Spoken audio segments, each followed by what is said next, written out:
प्यारे दर्शकों नमस्कार। तारीख है आज 9 दिसंबर 2025, दिन मंगलवार, हिंदी तिथि पौष माह कृष्ण पक्ष पंचमी। आइए नजर डालते हैं हमारे प्यारे राज्य हिमाचल प्रदेश की तमाम बड़ी खबरों पर।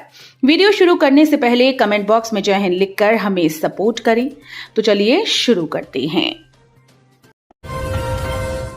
ई रिक्शा के लिए परिवहन विभाग ने 400 परमिट को दी मंजूरी, दायरे में ही होगा संचालन, नई रजिस्ट्री के नियम बदले। हिमाचल प्रदेश की सड़कों पर अब ई रिक्शा दौड़ेंगे। राज्य परिवहन विभाग ने प्रदेश में 400 नए ई रिक्शा परमिट जारी करने को मंजूरी दी। परिवहन विभाग की ओर से इस संबंध में अधिसूचना जारी कर दी गई। ये निर्णय पहाड़ी क्षेत्रों में सड़क सुरक्षा, पर्यावरण संरक्षण को ध्यान में रखते हुए लिया गया है। विभाग की ओर से जारी अधिसूचना के अनुसार कांगड़ा जिले के पालमपुर 30, धर्मशाला मैक्लोडगंज 36 ई रिक्शा की मंजूरी दी गई। 3 वर्ष कार्यकाल पूरा होने पर सामने आएगा सरकार का विजन, आपदा प्रभावितों को मिलेगी राहत। राज्य सरकार के अपने 3 वर्ष के अवसर पर मंडी में आयोजित होने वाले कार्यक्रम में सरकार का विजन सामने आएगा। इसके तहत सरकार अपने 2 वर्ष के कार्यकाल के लिए कुछ लक्ष्यों को निर्धारित करके आगे बढ़ेगी।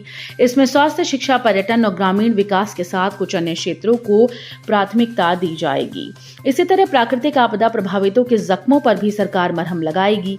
इसमें अग्निकांड के प्रभावितों को भी मदद की जा सकती है।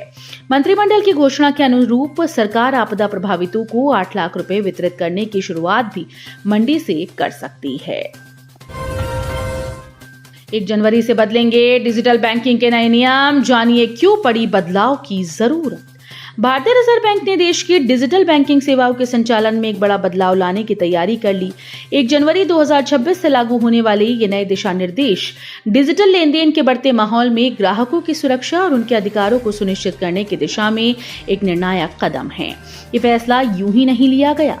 आरबीआई ने महसूस किया कि कई बैंक ग्राहकों पर अनावश्यक रूप से मोबाइल एप्लीकेशन डाउनलोड करने या इंटरनेट बैंकिंग अपनाने का दबाव बना रहे थे। चिट्टे पर चोट, 112 पर दें तस्करी की सूचना, 14 मिनट में पहुंचेगी पुलिस। हिमाचल पुलिस के चिट्टा तस्कर पकड़वाओ इनाम पाओ योजना का प्रदेश में असर दिखने लगा है। 112 हेल्पलाइन पर लगातार मिल रही सूचनाओं के आधार पर पुलिस मुख्यालय अब शिकायत के बाद पुलिस के मौके पर पहुंचने का समय ट्रैक कर रहा है। औसतन 14 मिनट के भीतर पुलिस टीम घटनास्थल तक पहुंच रही है। नूरपुर में 112 पर मिली गोपनीय सूचना के बाद पुलिस ने तुरंत छापा मारकर 2.25 ग्राम चिट्टा बरामद किया। 254 भाखड़ा विस्थापित आज भी प्लॉट के इंतजार में। देश को रोशन करने की खातिर अपने घर बार सब कुछ बलिदान करने वाले भाखड़ा विस्थापित आज भी कई सुविधाओं से वंचित हैं। विडंबना यह है कि अभी तक 254 विस्थापितों को प्लॉट नहीं मिल पाए। इस ज्वलंत विषय को लेकर प्रशासन हाल ही में एक हाई पावर कमेटी का गठन किया और कमेटी पूरी जांच के बाद रिपोर्ट तैयार करेगी। कमेटी की सिफारिशों के आधार पर एक विस्तृत रिपोर्ट राज्य सरकार के समक्ष सबमिट की जाएगी। सरकार की हरी झंडी मिलने के बाद अगली कार्य योजना को अंतिम रूप दिया जाएगा। प्रशासन की तरफ से जिला में एक हाई पावर कमेटी गठित की गई। इस कमेटी के अध्यक्ष एडीसी बिलासपुर बनाए गए हैं, जबकि सहायक आयुक्त को मेंबर सेक्रेटरी की जिम्मेदारी सौंपी गई है। हिमाचल के जिले में वाहनों की गति सीमा हुई तय, उल्लंघन पर कटेगा चालान। ऊना जिला प्रशासन ने सड़क सुरक्षा को प्राथमिकता देते हुए नगर निगम ऊना क्षेत्र के भीतर सभी श्रेणी के वाहनों के लिए अधिकतम गति सीमा निर्धारित की। जिला दंडाधिकारी जतिन लाल ने मोटर वाहन अधिनियम 1988 की धारा 112 के अंतर्गत प्रदत्त शक्तियों का प्रयोग करते हुए इस संदर्भ में आदेश जारी किए।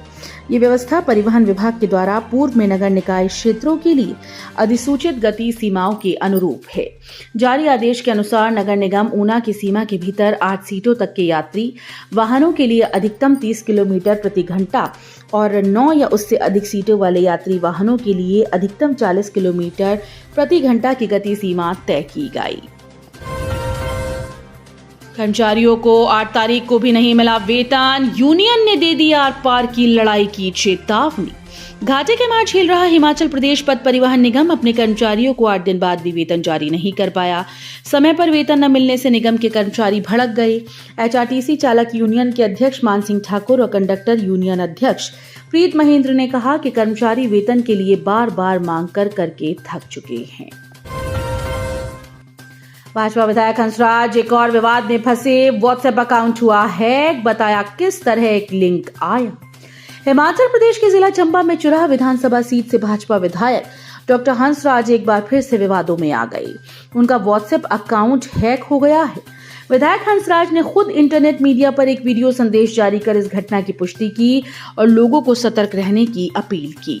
उन्होंने स्पष्ट किया कि उनके हैक किए गए नंबर से आने वाले किसी भी संदेश का जवाब न दें ताकि किसी संभावित ठगी से बचा जा सके। प्रारंभिक सूचना के अनुसार विधायक के मोबाइल पर एक अज्ञात संदिग्ध लिंक आया था, जिस पर क्लिक होते ही उनका व्हाट्सएप अकाउंट हैक हो गया। मामले की गंभीरता को देखते हुए इसे जल्द ही साइबर सेल को सौंपा जाएगा। वायरल वीडियो के बाद एचआरटीसी ड्राइवर सस्पेंड, देरी से चली बस, आधे रास्ते उतारी स्कूली बच्ची। सोशल मीडिया पर एक स्कूली छात्रा द्वारा शेयर किए गए वीडियो का एचआरटीसी पर बड़ा असर हुआ। एचआरटीसी ने बस चालक सतीश कुमार को तत्काल प्रभाव से निलंबित कर दिया। क्षेत्रीय प्रबंधक अनिल कुमार शर्मा के द्वारा जारी आदेश के अनुसार चालक के खिलाफ अनुशासनात्मक कार्यवाही पहले से लंबी चल रही थी। निलंबन आदेश में कहा गया कि निलंबन अवधि के दौरान सतीश कुमार का मुख्यालय क्षेत्रीय कार्यालय एचआरटीसी धर्मपुर निर्धारित किया गया है। इस अवधि में उन्हें नियमों के अनुसार केवल निर्वाह भत्ता ही दिया जाएगा। निगम के अनुसार चालक पर कर्तव्य की उपेक्षा और वरिष्ठ अधिकारियों के आदेशों की अवहेलना के आरोप लगे हैं।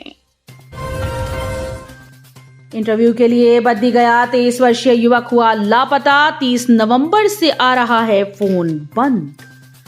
उपमंडल फतेहपुर की उप तहसील राजा का तालाब के अंतर्गत आते क्षेत्र नेरना का 23 वर्षीय युवक करणवीर पुत्र अमरीक सिंह लापता हो गया। इस विषय में लापता हुए युवक के पिता अमरीक सिंह ने बताया कि उनका बेटा करणवीर 30 नवंबर को घर से बद्दी में इंटरव्यू के लिए निकला था।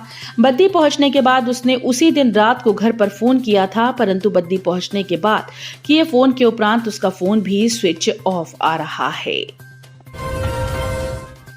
संजौली मस्जिद मामले में नया मोड़, मुस्लिम संस्था ने पेश किया 1915 का राजस्व रिकॉर्ड, कोर्ट ने दिया था गिराने का आदेश। हिमाचल प्रदेश के जिला शिमला में संजौली मस्जिद मामले में नया मोड़ सामने आ गया। ऑल हिमाचल मुस्लिम संस्था ने 1915 का राजस्व रिकॉर्ड पेश कर संजौली में बनी मस्जिद को वैध बताते हुए उस मुद्दे को धार्मिक रंग देने का दावा किया। नगर निगम कोर्ट के बाद जिला सत्र न्यायालय इस मस्जिद को अवैध ठहराकर गिराने का आदेश दे चुका है। अब हाईकोर्ट में मामला चल रहा है। बंजार में पकड़ी 2 किलो 505 ग्राम चरस, एक गिरफ्तार, दूसरा फरार। जिला कुल्लू के उपमंडल बंजार में पुलिस की टीम ने बीती रात के समय 2 किलो 505 ग्राम चरस के साथ 2 आरोपियों को गिरफ्तार किया। पुलिस टीम जब आरोपियों से पूछताछ कर रही थी तो इस दौरान एक आरोपी मौके से फरार हो गया। ऐसे में अब फरार आरोपी की भी पुलिस के द्वारा तलाश की जा रही है। पुलिस ने चरस को अपने कब्जे में लिया और अब गिरफ्तार किए गए आरोपी को अदालत में पेश करने की प्रक्रिया पूर्ण की जा रही है। अटल टनल में तेज रफ्तार बाइक दुर्घटनाग्रस्त, केरल के युवक की हुई मौत। अटल टनल रोहतांग के नॉर्थ पोर्टर से करीब 100 मीटर पहले एक बाइक तेज रफ्तार के कारण दुर्घटनाग्रस्त हो गई। हादसे में केरल के एक युवक की मौत हुई जबकि युवती जख्मी हो गई। पुलिस ने घटना को लेकर मामला दर्ज कर छानबीन शुरू कर दी है। पुलिस के अनुसार युवक और युवती बाइक पर सिस्सू की तरफ जा रहे थे। इस दौरान तेज रफ्तार के कारण बाइक टनल में सड़क पर गिर गई और दोनों फुटपाथ के साथ टकरा गई। हादसे के बाद घायल युवक और युवती को एम्बुलेंस में मनाली अस्पताल लाया गया, जहां डॉक्टर्स ने युवक को मृत घोषित कर दिया। तो ये थी आज की फटाफट खबरें। हम मिलेंगे अगले बुलेटिन में, तब तक के लिए धन्यवाद। जय हिंद।